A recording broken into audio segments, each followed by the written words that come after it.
guys, gising pa kaming dalawa ni baby. Ang lalaki na lang ay bag namin. Mag 5 na, gising pa siya. Ayaw niyang matulog. Mamaya pa daw siya matutulog. Kumusta naman ako? Siya ayaw pang matulog. Ako nahihilo na. Kamusta naman? Tulog na tulog si Ate Jelaine. Samantalang kaming dalawa, ayan, sinasamahan ko siya. Dahil pag saduyan siya, iyak naman siya ng iyak.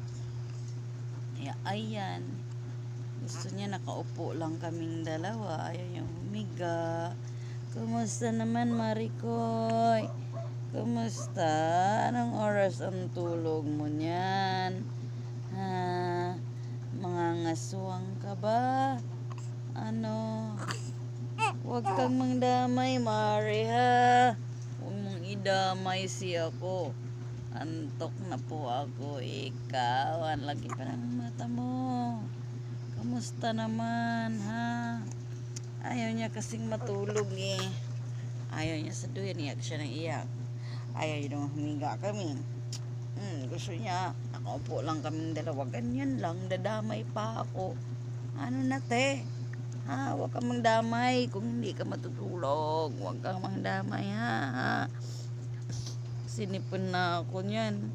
Sinipon na ako niyan. Dinadamay mo pa ako. Hindi ako nakakatulog sa araw. Ikaw tulog na tulog sa araw. Kawawa naman ako. Hindi ako nakakatulog sa araw. Ay nako, 2 hours lang yata ang tulog ko. Inigising niya ako. Umiiyak siya sa duyan. Ayaw niya sa duyan. Ang baby na yan, baliktad ang tulog. Kamusta naman? Ayan po kaming dalawa.